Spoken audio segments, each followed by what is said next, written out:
You want to finish what you started? You came to the right place. Them girls that you came with, you might have to part with. Depending on how this thing shakes. Wauwatosa, Kenosha, Oconomowoc is in the house. And a few other Okay, welcome to another episode of The New Look. We can talk about that title with our guest because he's a fan of the same period of history that I'm a fan of. We're delighted to be joined by Dr. Andy Krepinevich. Andy, how are you, sir? Fine, Michael. Yourself? I'm good. So there's any number of issues we could talk about today, but primarily I want to talk with you about defense issues. You've had an incredible career in the defense community, but let's start at the beginning. Where are you from, and how did you get interested in this stuff? Well, born and raised in Long Island in New York. So I grew up there, and I guess one way to sort of explain how I became so interested in the military, I remember as a young boy, there was a program, Victory at Sea, and it was a half-hour show, chronicled the Navy's success in the Pacific War and World War II. And there was a barbecue one weekend, and a lot of big family, so a lot of men in the family. And I was always interested in Victory at Sea. So it was about, I don't know, 6, 7 o'clock, and wandered into the family room to turn on the TV and watch it. And I was all by myself. And then not very long thereafter, I turned around and there were about 6 or 7 men sitting behind me watching the show. And if you were a youngster of that age, you typically had a lot of people you knew who were in the war. And so I think my admiration for them and just my general interest, my general inclination toward things military kind of pushed me in that direction. So always interested in history, military history, and ended up going to the military academy. I always feel bad for people that went to West Point or the Naval Academy. They're great schools, don't get me wrong. And I just have to say, go Navy, beat Army while we're here. But were you able to have any fun as an undergraduate at West Point? Yes, well, it's the first year as a plebe. It's typically tough. Back then, it was especially difficult because of the hazing and so on. But I know you're a football fan. And one of the great things about being the plebe, they're a plebe at West Point back then, was first, the team was still quite good, and it's having a renaissance now. But every Thursday night, they would have a rally before the Saturday game. And during the rally, the plebes didn't have to brace at dinner, which meant you could sit and relax and eat without being hazed. And then afterwards, they would have skits. The rabble-rousers, which was the West Point term for cheerleaders, they would put on skits, and people would get all psyched up. You'd have bonfires before the Navy game. I will tell you there's a particular story. Here's a fun story at the expense of the Navy. So there's always a Navy tactical officer, kind of an exchange officer at West Point. And tactical officers, there's one assigned to each company. So there's an active duty officer, and he monitors the cadets and enforces discipline when he needs to. Anyway, there was this one Navy TAC. And the cadets, he had just gotten a new car. And the cadets, unknown to the TAC, to this Navy officer, approached his wife and filled her in on a scheme they had and got her permission. And typically what happens is the Thursday night before the Navy game, there's a bonfire. And typically either the Navy TAC gives a speech extolling the virtues of the Navy football team and where he's booed down, or the cadets come and visit him at his house and he does the same thing. Well, he had the new car sitting out there. Unknown to him, they had bought, everyone had chipped in the Corps of Cadets, to buy a replica of this car. Same make, same model, same color. And they had it out in an area. And so he's talking. And at a certain point, they begin to douse this car with and they set it on fire. And he went ballistic. Of course, the fire trucks were right around the corner. His wife kind of restrained him after his 10 seconds worth of heart attack. But you could do things like that every once in a while, and they were certainly memorable. And again, you had to get certain permissions and so on. So it wasn't all drill and studies at West Point. Well, there's certainly an underexplored connection between Green Bay, the U.S. Army, and West Point, which is at the intersection of Douglas MacArthur, Red Blake, and Vince Lombardi, all of whom are kind of in this weird triangle. Lombardi coached at West Point, and you're too young, but I was actually able to watch the Packer games during the real glory years when Lombardi was coaching. And I don't know how knowledgeable a Packer fan you are. Oh boy, you can't embarrass me in front of my own constituents here, but we'll see. Yeah. The 1962 line, if you can name them, that in my estimation, that was the greatest offensive line in the history of football. Oh my gosh, I can't. I give up. That's a hardcore question. So some of your constituents will remember this. Not too many. The center was a guy named Jim Ringo. And then the guards were Thurston and Kramer, two Hall of Fame guards, as far as I know anyway. One tackle was Forrest Gregg, who went to the Hall of Fame. Sure. The other, the tackle was Bob Skoronski. And Bart Starr, and I can see you've got the jersey behind you there. Bart Starr said Skoronski, for his money, was the best offensive lineman on that team. So, and they, Horning and Taylor could just run behind that line all day. You and I could run behind that line all day long. They were astounding. And growing up on Long Island, oddly enough, I couldn't stand the New York Giants. So when the Packers would play the Giants, which they did in the championship in 61 and 62, it was a pleasure to watch the Pack just run over the Giants and take both championships. So kind of I guess, second order Packer fan. That is some very impressive Packers knowledge that you just demonstrated. Wow. I stand in awe of that. That's actually among the many impressive things that I've seen you do. That could take the cake right there. Okay, so all of the knowledge. That's right.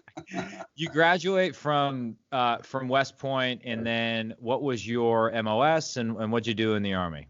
Well, MOS, I was an air defense officer, and my first assignment, there was a string of Nike Hercules missile sites throughout the United States back then.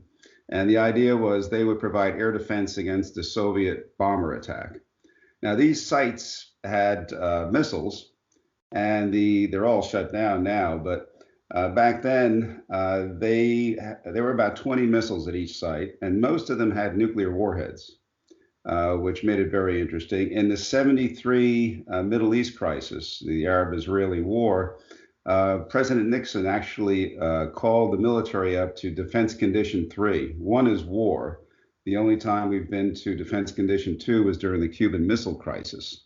So we're at Defense Condition 3, and you get these coded messages, and there's something called a two-man safe. Two men have to enter a combination to open the safe and get the instructions, and you decode the instructions. And we actually got to the point in that crisis, we were one step short of arming the warheads on the missiles, and it was an incredibly serious situation because we really didn't know what was going on.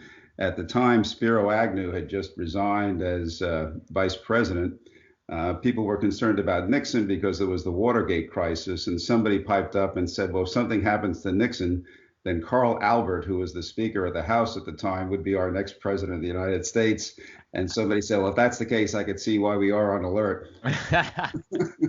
Anyway, so that was my first assignment, air defense officer, and then later went to Korea and served there, and then spent some time training Jordanian troops, spent some time in Germany with something called Reforger, reinforcing units in Germany, and then actually on to graduate school and then taught at West Point for 4 years.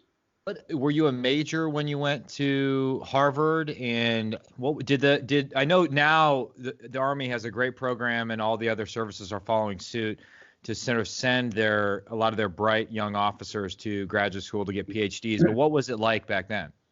Back then, they didn't have any formal program like that. I had done well in my studies at West Point in the social sciences.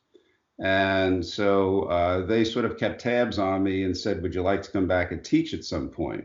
We'll send you to graduate school. And I said, yes, I'd be very interested.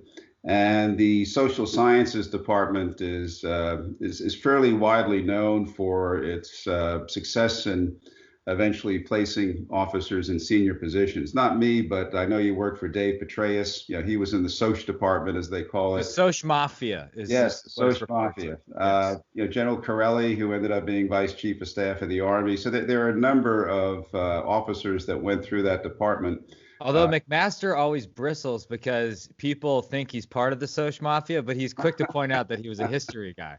Well, that's right. There was a rivalry, particularly with the softball teams, between the history department and the Soc department. And given my inclination to read history, I often would get ribbed by officers in the history department that I was miscast. I should have been assigned to teach military history. Okay, so so you went to Harvard, you kind of just made it work based on how you had done in academics in prior parts of your career, and what did you study when you went to Harvard for graduate school?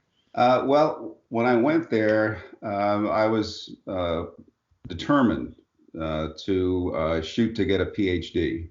So I was there for 2 years to get a master's. I wanted to set up a program where I could qualify for the general examinations for the PhD, and was very fortunate and also very innocent. So arrived there early and just sort of walked up to the dean's office and said, I'd like to sit down with the dean and go through a course selection that would put me on the right track. Well, the dean at the time was Tom Schelling, a Nobel Prize winner.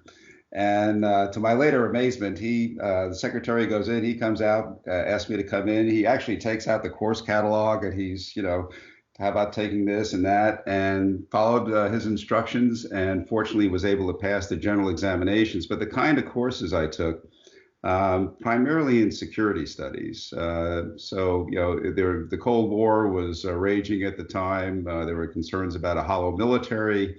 We were on the cusp of Reagan's election. Of course, he ran on a strong defense platform. So that seemed like the right thing to take, particularly given that I was going to be teaching those kinds of courses back at the Soc department at West Point. And then what was your dissertation ultimately on? The dissertation, it's interesting, went to talk to my dissertation advisor, who actually was William Kaufman at MIT. And Kaufman worked for the defense secretary in the Carter administration. And he just said, find something you like, what's a topic you're interested in? And I said, well, it's only been a couple of years since Vietnam. How did we lose that war? And so he said, well, why don't you, do a study on that? And so I did a study on the United States Army in Vietnam as a case history of organizational failure. And I was very fortunate at West Point. They gave me about a month in the summer and went down to the Center for Military History here in Washington. And they opened up all their files to me. So I spent about a month it was a treasure trove. And so that became the dissertation, and the dissertation eventually became a book. Called The Army in Vietnam, correct? That's correct. And I remember that because I believe it was assigned to me when I went to get my PhD. So you must have done something right that I didn't, because my dissertation exists online somewhere, and that's not published before. That's because you haven't taken time to get it published, because it ought to be published, and it would be a much more important contribution given the topic, looking at the situation we faced in this country the last time we were confronted by a great power challenger. So, your work on Solarium and the other studies in the late 40s and early 50s, I think is a history and an analysis that would be very useful for senior U.S. policymakers today to read and take to heart. Well, that's nice of you to say. While we're on it, you have a company called Solarium LLC.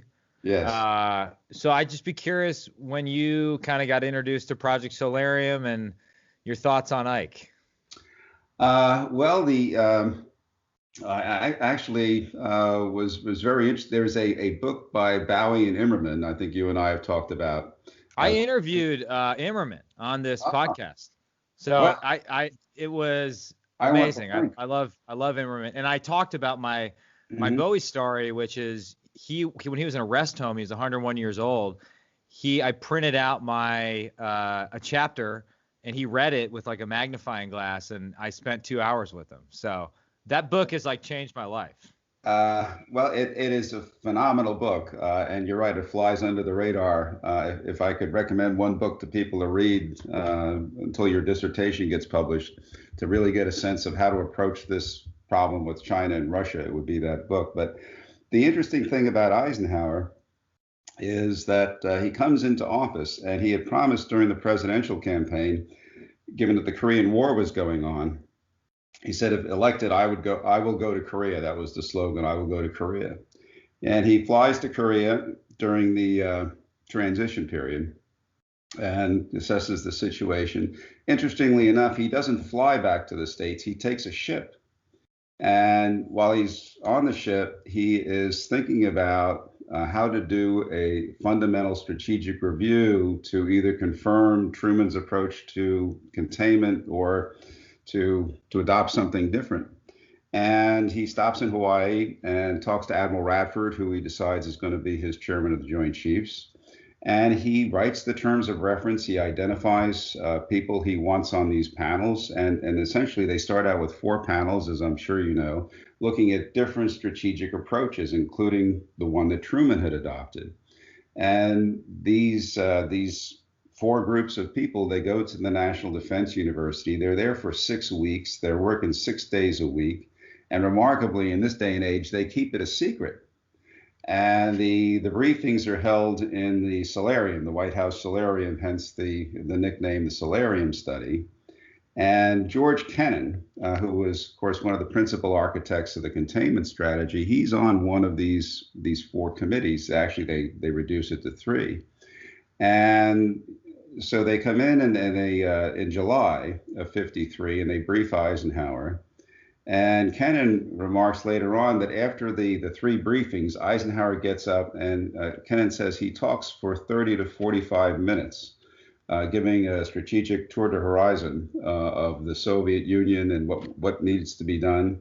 And Kennan said in the course of that 45 minutes, Eisenhower demonstrated his intellectual superiority over every man in the room. So very impressive performance by a president of the United States, and a very impressive undertaking, as you chronicle in your dissertation. It was funny. Immerman kind of talked about this process through which historians like him get to rank presidents, and they sort of all their rankings get put together. And I think when he first studied Eisenhower, I don't remember, but Eisenhower was like, he wasn't even in the top half. And now, of course, he's habitually ranked top 10, if not top 5. So it's really interesting. Well, it really was kind of a hidden hand presidency. Yeah. Where I mean, again, growing up, coming of at least some sort of political awareness at that age, but everybody was talking about Dulles as Secretary of State. Dulles was doing all the work. Eisenhower was out at the golf course, and of course, it was quite the opposite. Eisenhower was really masterful, and of course, he learned from one of the best. In General Marshall, and Marshall had the terrific experience of working with President Roosevelt and Churchill and Alan Brooke during World War II. So, did you ever cross paths with General Goodpaster in your career? Yes, a couple of times. In fact, I've actually was awarded the Goodpaster Award as a soldier scholar. So that's one of my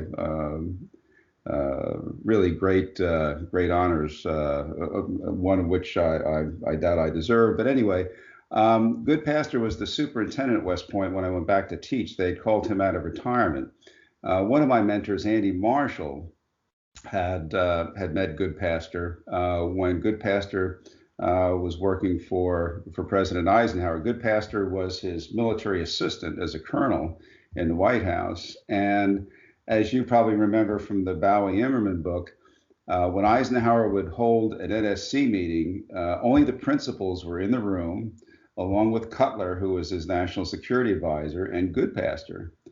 And Nixon remarked that when it came to those meetings and making decisions, he said Eisenhower was the most analytic and ruthless person you ever want to meet. So the image of him, with the big Eisenhower smile and the arms raised in the air, V for victory, that was a public persona. But when it came to business, Eisenhower was all business. And by the way, later, I believe Eisenhower was asked by Nixon about whether he should appoint Mel Laird as Secretary of Defense. And Eisenhower described Mel Laird as too ruthless. So, or devious was the word he used. Great Wisconsinite, Mel Laird. Laird could be devious, but again, I think in a number of instances, there has to be a certain level of deviousness if you're going to make any progress.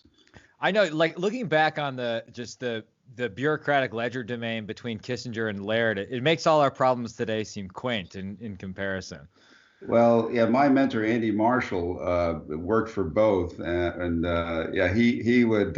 said you'd hate to be in the middle between those two guys when they got going. When did you work for Andy Marshall at the Office of Net Assessment? I was there from 89 to 93. So you're still on active duty at the time? Yes, still on active duty. In fact, I retired from the military out of that office. And then when did you write your book about Andy Marshall? That came out in 2015. So it came out about 5 years ago. And I was very fortunate because Marshall was a very private individual. And so he wasn't inclined to share much or talk much. But my co-author, Barry Watts, and I, we had both worked in the office. And I guess it was, it's not really proper, but it was kind of a Bowie Immerman thing where they knew the man and they were able to get the man to open up. And so that made their job a lot easier. And basically, we were just trying to tell Marshall's story. And he agreed to talk on the basis that it would be an intellectual history. He didn't want anything, personal about him or anything along those lines. So that was an interesting experience, given that Marshall, his life history as an adult starts in the late 1930s. His work at RAND starts when it's organized in the late 1940s, and it runs all the way up to 2015. So you have an individual who really was at the center of things for about 60 years. Wow. As a mentor, was his primary contribution to you in terms of challenging your thinking? Was it, I just hear Andy Marshall described as this Yoda-like figure. I never had the opportunity to meet the man. What would just give us a sense of what he was like? Probably the best strategic thinker I ever came across. He very unusual if you come from a military background. Most military officers are used to going in and the boss tells them, this is the problem, this is the approach to the problem, and this is what I expect to come out at the end. And Marshall would basically tell you to go look at a particular issue. He would provide very little guidance. And he was really counting on you to tell him something he didn't know already. And so, to be prescriptive would be to defeat the purpose that he was trying to accomplish. He would say things like, how do we think about the problem? What are we trying to do? A lot of times people jump right into analysis and recommendations. And, well, what are we trying, with respect to China, what are we trying to do here? What kind of an outcome would we like to see? He would say things like, don't tell me happy stories. Don't bring me happy endings. Because if it's a happy ending, then that's not something the defense secretary needs to be worried about. Tell me what could go wrong. He was very encouraging when it came to scenario planning for a number of reasons, but one was to avoid getting locked into a single approach to a problem, to realize that problems could have many dimensions. As time went by, the world could go in different directions, and how do we capture that kind of dynamic and hedge against the fact that we live in an uncertain world? So Whereas I think oftentimes in the Defense Department, people tend to fixate on one particular kind of problem or outcome. He said, we have to hedge against a number of things that could happen. So it's hard to say in 3 or 4 minutes, but those I think were some of the things that I took away from the relationship we had. Well, that's a perfect segue into some of your work. We're going to have to gloss over a lot of your career. We could spend 3 hours talking about it. The head of CSBA, you've served on every defense panel imaginable, worked for multiple secretaries of defense. But maybe we can kind of frame a lot of your recent work with a Marshall-like question of what are we trying to achieve, right? Let's say we agree on the idea that China is our foremost threat right now. And I think we both do agree on that. That's sort of the organizing threat. Do you think the government has a clear sense of what our objective is in this great power competition? No. So let me, I guess, elaborate a little bit. When I served on the Commission on the National Defense Strategy, it just came out in 2019, I guess. One of the issues, we have a strategic choice, for example, or several. One is, do we want to try and remain a dominant power, or do we want to retrench? That's an important fundamental question. For over a century, we've said that our security will not permit a hegemonic power from establishing itself either in Europe or Asia. Okay, well, we have the Russians trying. I think they're going to fail. But the Chinese are trying in Asia, and they're trying in other parts of the world. And I think they do pose that kind of a challenge. Okay, again, are we going to try and prevent that from happening? They're establishing hegemony. Or are we going to, again, retrench, which some people are talking about? Second, if you say that we're going to maintain the kind of vital security interests and objectives we have since World War I, preventing a hegemon, then the question is, okay, strategic choice, are we going to try and defend along the first island chain, where we have allies in Japan, South Korea, the Philippines, an implied security commitment to Taiwan? Okay, if the answer to that is yes, if it's no, then we have some important discussions to have with our allies and partners. If it's yes, then how are we going to do it? And in a testimony before Congress at one point, I was asked by a senator, don't you think we need more F-18s? And I said, it kind of depends, which was not the answer that they sought, given that F-18s were being built in their state. And so the senator said, well, why can't you give me a good answer? And I said, well, it depends on, for example, are you going to defend the first island chain? And if you are, then how are you going to do it? And this was a while back. And so I think it wasn't terribly long after the Cold War. And I said, so if you're going to defend the first island chain, think about what we had in Europe during the Cold War. In the Cold War in Europe, we said, this is how we're going to defend NATO. The Army and the Air Force developed this way of fighting called air-land battle.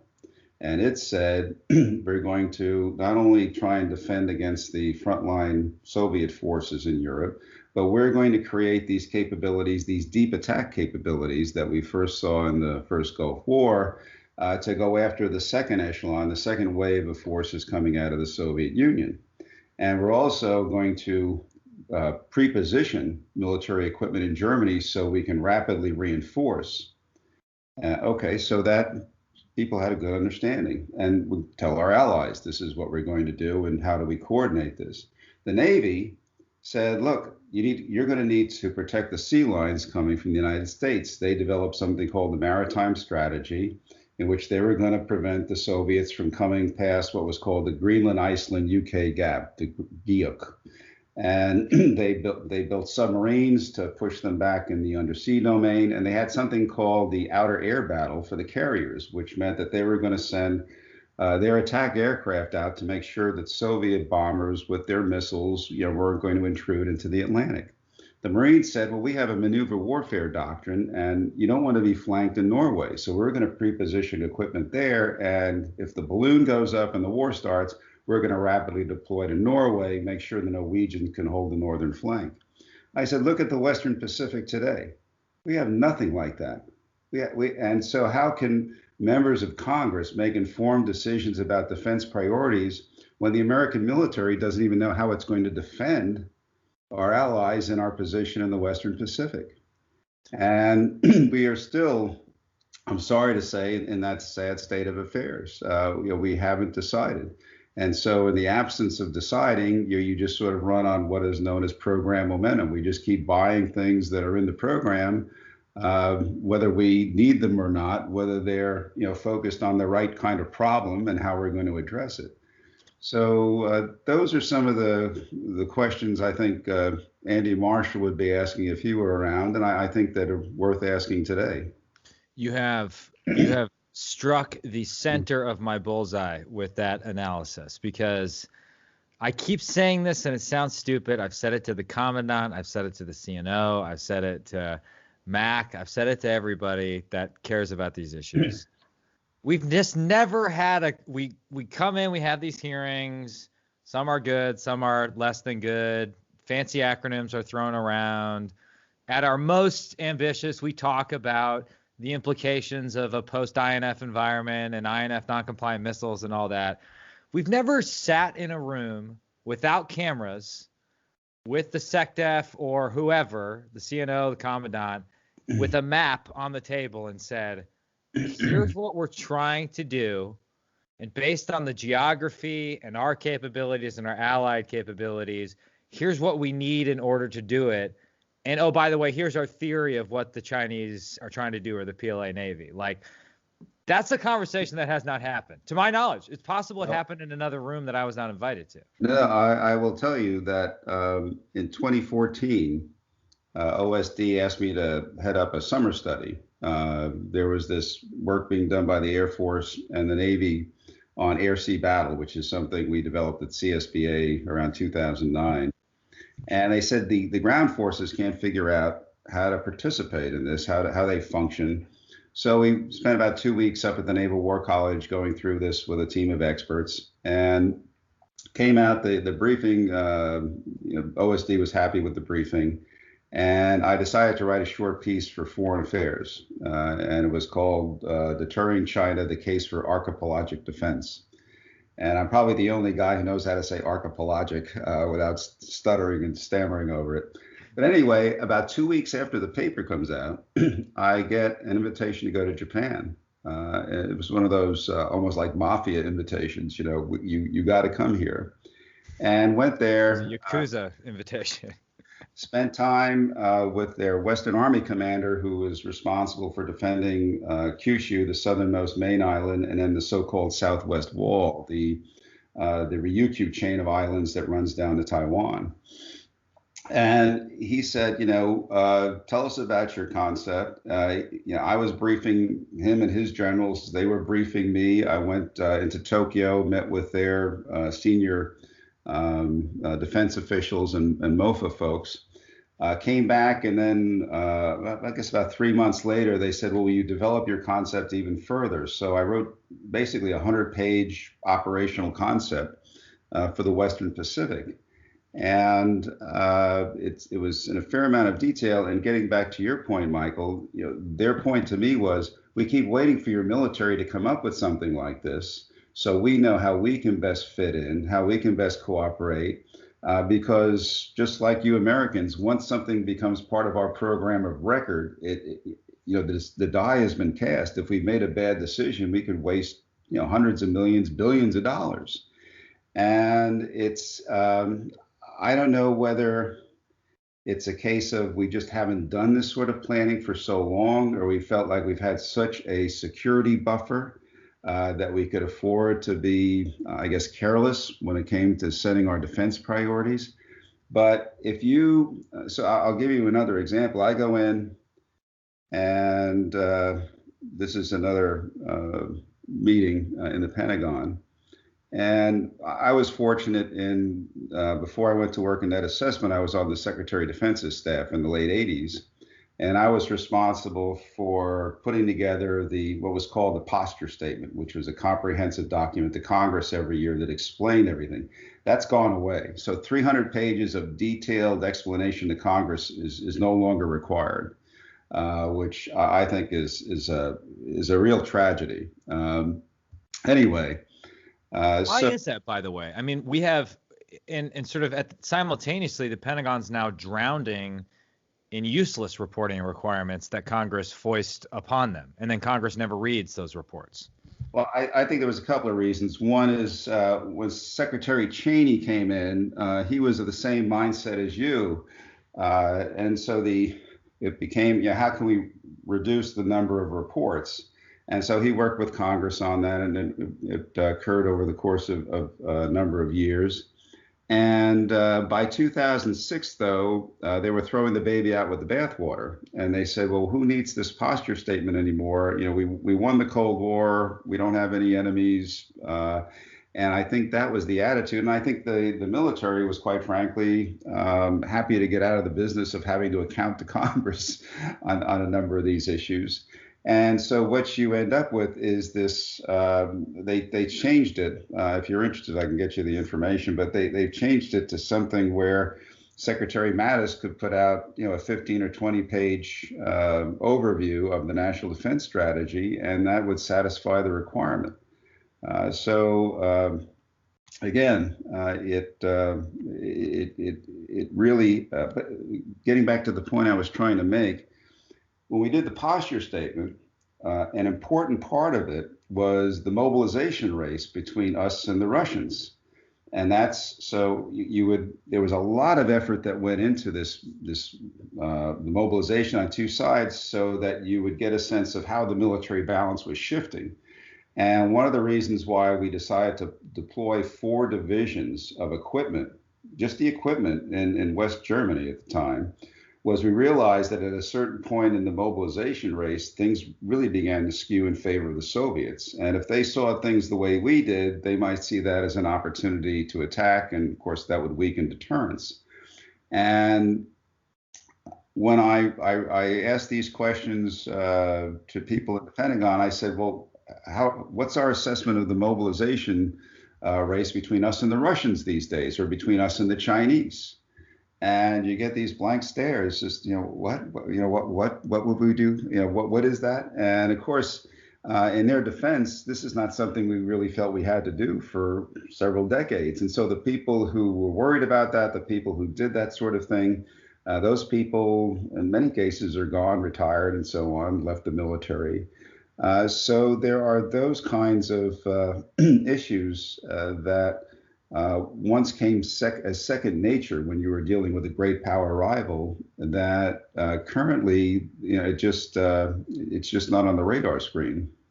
And yet that is the thing you must do prior to making investments. I mean, it strikes me as a necessary precondition for any sort of sound defense strategy. Do you think there's an element of not only have the Pentagon's strategic skills atrophied as we kind of got a little complacent without a great power competitor, but perhaps we're afraid of what the answers might be if we went through that honest strategic exercise? Because it actually might hurt some legacy companies and some equipment and things we might no longer need if we kind of play it out. Well, I think if you're looking at a military that over the last 3 or 4 decades, in the 70s and 80s, it was oriented on Europe, oriented on fighting a land force. In the 90s and aughts, it was oriented on irregular warfare, essentially whether it was in the Balkans or in the Middle East or in Afghanistan. And then you say, well, wait a minute, we want you to focus on a large, technically sophisticated power in the Far East, which is an aerospace maritime domain, not Europe, it's Asia. And this is a very sophisticated power. They're going to come at you in every dimension. And to believe that the program of record that's been, or the circumstances that drives today's current program of record, the late Cold War, and then the unipolar moment, as it's been called, that somehow this program of record is optimum based on that experience, that in terms of developing it, I think is moonshine. To put it bluntly.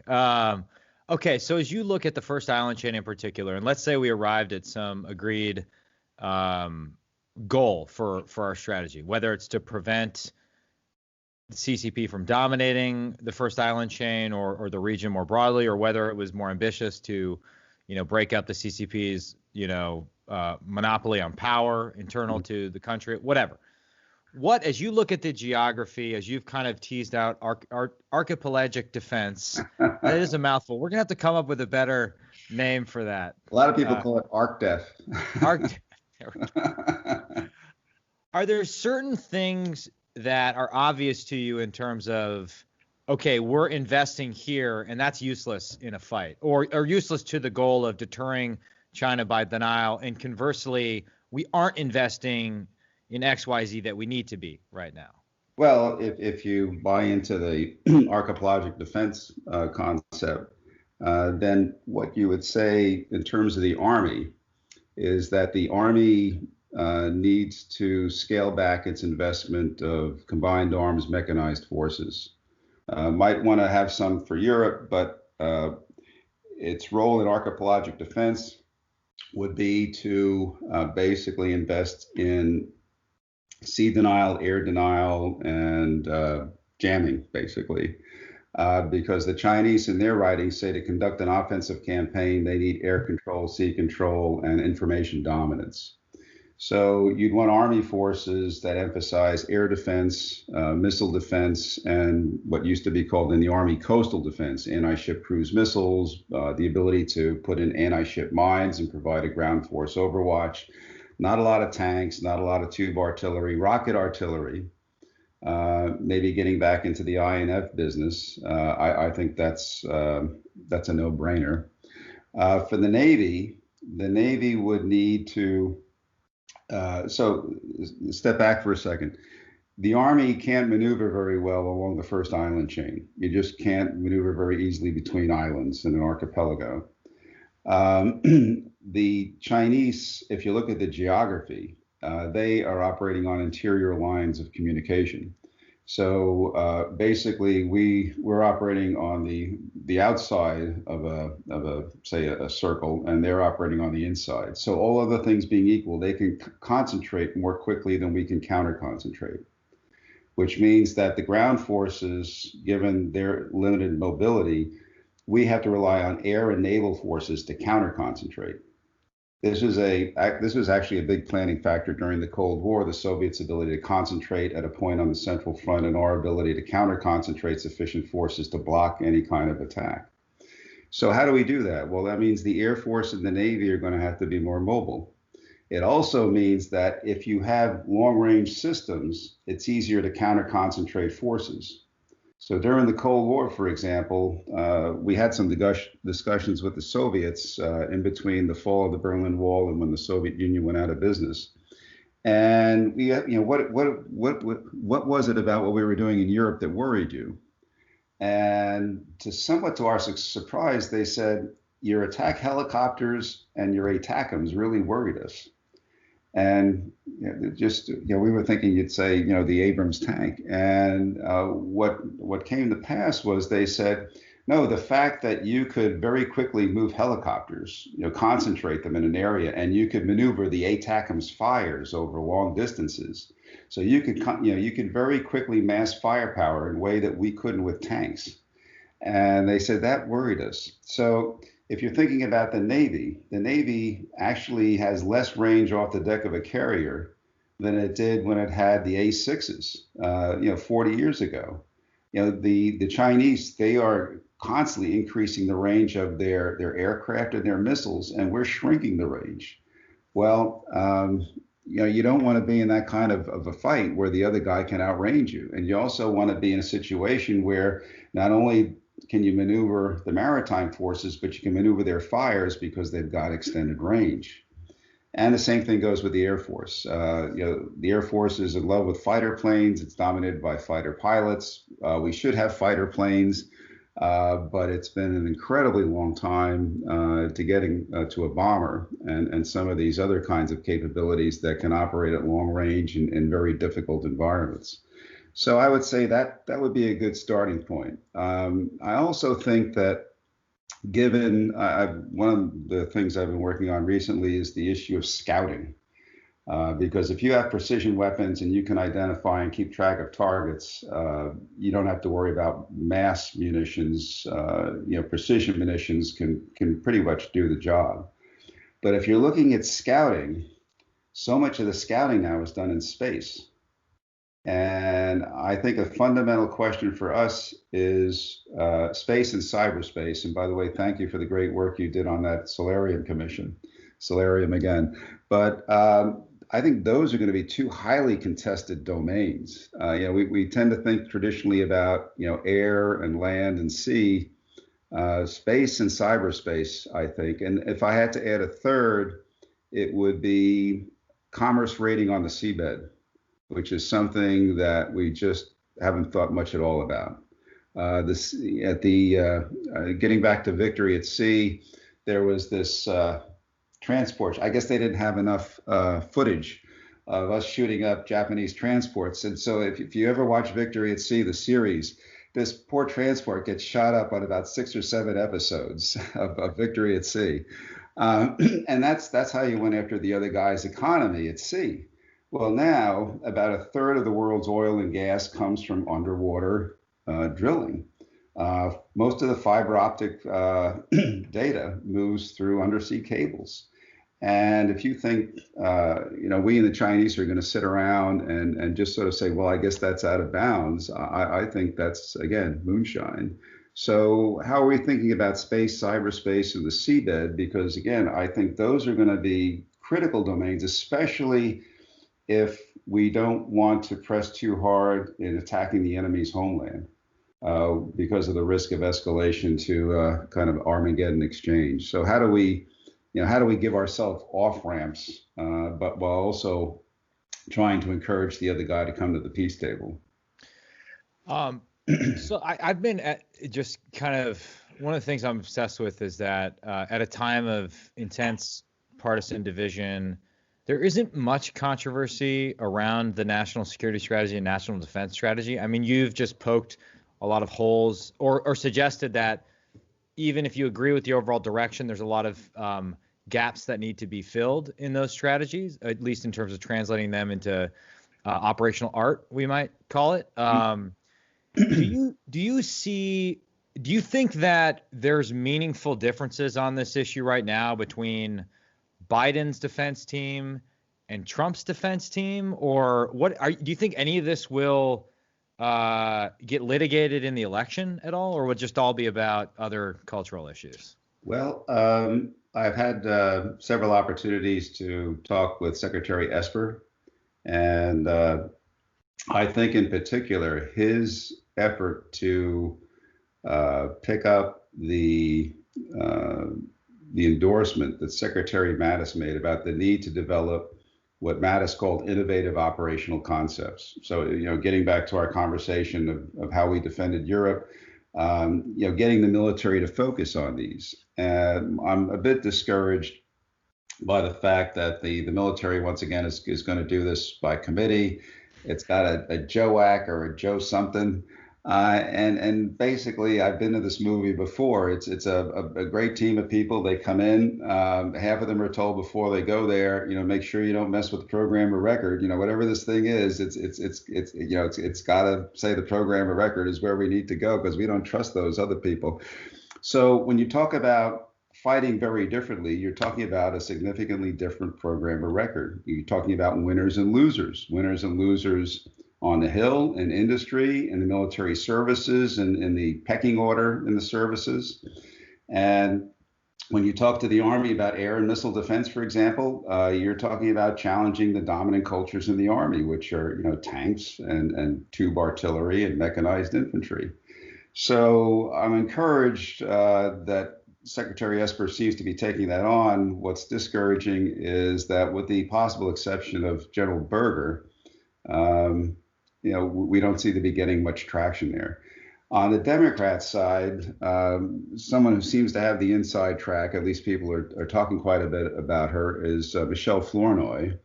And Michelle came out with an interesting piece in Foreign Affairs, again, talked about China, talked about deterrence. And I think deterrence is another one of those neglected issues that we ignore at our peril, because the circumstances under which we have to deter have changed dramatically since the Cold War and even in recent years. So she's looking at that, and she's looking at issues like, how do we go about developing a concept for deterring China from acts of aggression. So there's some encouraging indicators there, but unfortunately, I think that the antibodies and the resistance until we're faced with a crisis, I think are going to be pretty strong. And I would say that probably sometime during the course of this decade, there's going to be a really tight squeeze on defense funding, and that again could create some problems too, because when you look at the size and the technical sophistication of the Chinese economy, even setting the Russians aside, relative to our economy during the Cold War, the Russians maxed out in terms of GDP at about 40% of our economy. The Chinese are at about 70%, and they're growing at a faster rate than we are. And our allies are not spending anywhere near the amount of money and investing in their defenses that we had during the Cold War. So if you just look at it from the simple metric of GDP, we are in much worse shape. And of course, given current fiscal trends, I think the stress is going to be even greater in the coming years. Well, to connect it to an earlier point you made, amidst all of this ally bashing that's in vogue, and indeed it's been the desire of every president since Eisenhower to have our allies contribute more, but it has to start with the U.S. developing a concept of operations for, okay, this is how we intend to deter or how we intend to fight. And here's where you, Japan, can fit into that. Here's what Australia can contribute to the fight. Here's where even Vietnam can factor into this overall strategy. And until we understand what we're trying to do, it's hard for us to successfully convince our allies to do more. Yes, I totally agree with you on that, Michael. I would add to that a couple of things. One is if you want to look at our alliances as an investment portfolio, and we made these investments in the early 1950s for the most part. World's a very different place now, and so the question is, dealing with China, I would not chase any of our allies away. I think that would be foolish, but we may want to look at what countries would be the most attractive allies for us. And it's not just in terms of military capability. The Chinese are well known for thinking about positional advantage and how position and basing can give you a great advantage over your rivals. And when we did the archipelagic defense study for OSD, Mr. Marshall very pointedly said to me, "Don't tell me where you'd like us to be. Tell me where we have to be. Tell me those countries where we either have to be or they have to be our allies." And I think that was very instructive because we ended up saying, Vietnam was more important to us than South Korea. And it wasn't as though we don't want South Korea. It was just, what's the pecking order here? Who do we need to cultivate and develop? And it wasn't because of their military capability or their investments. It was we needed that territory. India. India is not an ally. At best, I think it could be a partner. But again, Europe isn't the focal point right now. It's the Indo-Pacific. And so, countries like India, countries like Indonesia, even Singapore, gives us great positional advantage. So again, I think from that, and then the other thing is, even if allies don't invest a lot necessarily, and even though they may not be reliable to the extent that, say, the NATO allies were during the Cold War, there are things we might be able to do to help them help us, but also to exert influence on them. So, for example, this is probably a poor analogy, but if we were the Federal Reserve of precision-guided munitions, okay, which, of course, as you know, we're lacking in that area, but if we were able to say, look, Singaporeans, Indians, Japanese, equip your aircraft to carry these kinds of munitions. Not only can we potentially greatly boost our capability, but we also are tying those countries closer to us in terms of their needs. If we take them to our high fidelity training centers, and we verse them on our communication systems, if we can straighten those out, then we can plug them in. It becomes it gives us an option in the sense that we can either give them access to these munitions and the battle network, and when the war is over, we could take it away. So we're building capacity. We're helping them help us. Hopefully, we're doing the same. And I think we need some innovative thinking about how we approach allies and partners that, given the new kinds of capabilities and new kinds of problems that we face. Well said. Okay, so we have about 4 minutes left. I want to do some fun stuff with you. Okay, I see your bookshelf behind you. I believe you have some William Manchester Churchill books there. Manchester's biography of MacArthur is one of my favorite books of all time. American Caesar. Indeed. In which we learn that Wisconsin not only won World War II, but also the Civil War because of the MacArthur's connection to Wisconsin. Those black hat fellows, the Iron Brigade. That's right. Do you read fiction? Do you make time to read fiction, or is it all business all the time? I rarely read fiction. So is like a good biography for you a fun read? I like Andrew Roberts. I don't know if you're familiar. So his biography of came out with a Churchill book, right? What? You just came out with a Churchill book, right? Yes. Yeah. And then before that, Napoleon, and that was an excellent biography, a great insight into France. He also did one called Masters and Commanders, which looked at Marshall, FDR, Churchill, and Allenbrook. Basically at the conferences and how they thought strategically about the war. He has a book on World War II that I think is very interesting. I've got a Storm of War. It's on the shelf here. I've been doing some work on deterrence, so I've been looking at the cognitive sciences. And Kahneman's book, Thinking Fast and Slow, is one I'd recommend to folks. A great Princetonian. And then been doing as sort of I won't say it's a hobby, but the thesis is the American Republic in decline. And so I've been reading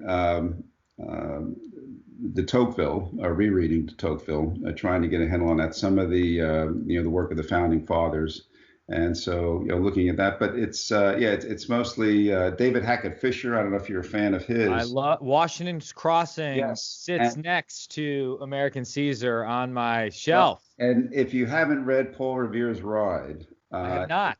It is basic. It's basically the prequel to Washington's Crossing. So if you haven't read that, I would say. And then if you ever read Robert Caro.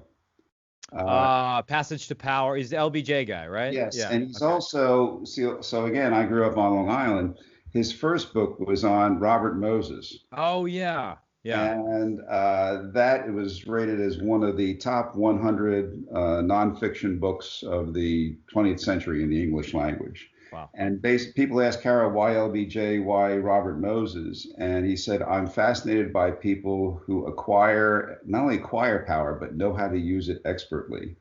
And Moses and LBJ were two people who knew how to do both.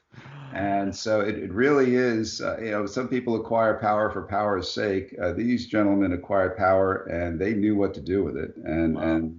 So anyway. Well, given that this all started with a TV series, Victory at Sea, do you watch TV? Do you have any lowbrow hobbies? Yeah, let's see. I watch Last Man Standing. Okay. Which is a Tim Allen comedy, so watch that.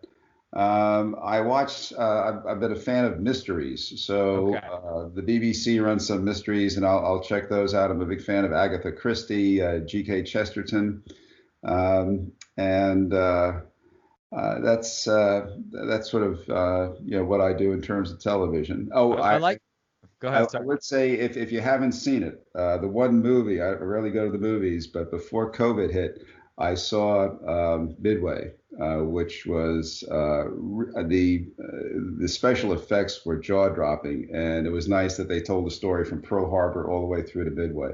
Some of the actors are, to my mind, incongruous. Woody Harrelson playing, it's hard to get past that.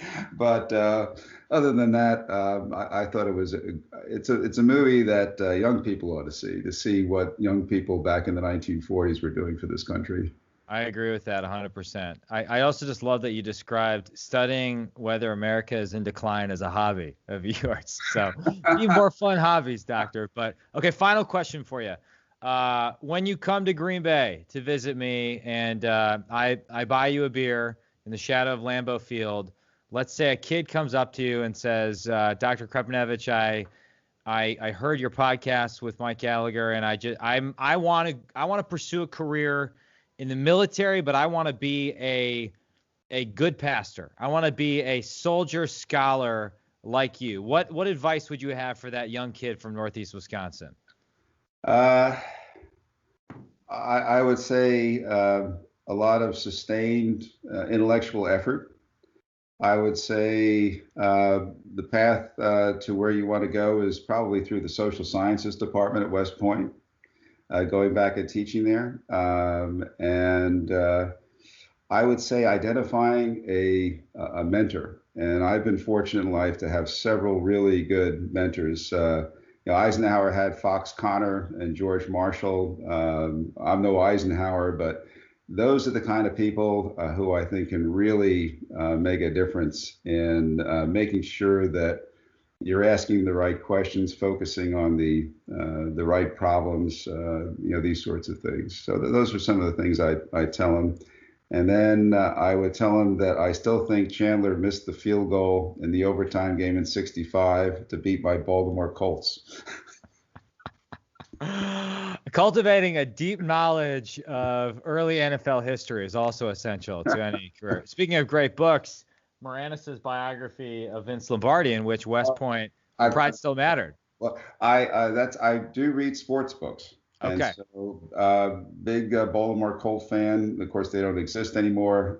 But I do have Moranis' book. I do have Jerry Kramer's Instant Replay. It is a sequel, Distant Replay. So love the Pack when they weren't playing the Colts. And unfortunately, when they played the Colts, they usually beat them. So we've been lucky in recent years, although we can't get back to the Super Bowl. Kramer comes back to the community all the time. He's a hell of a guy. Yeah, from what I understand, and he had Lombardi could be a tough guy, but Kramer had an emotional attachment to him, like Horning. Horning was really, in a way, Lombardi's second son, I guess. Yeah. So, you and I, when we have the beer and the kid comes in, we'll talk a lot about the Green Bay Packers, too. I love that. Well, thank you, Doctor. Thank you so much for your time, and really enjoyed the conversation. Same here, Michael. Take care. Have a great weekend. Thank you. The dude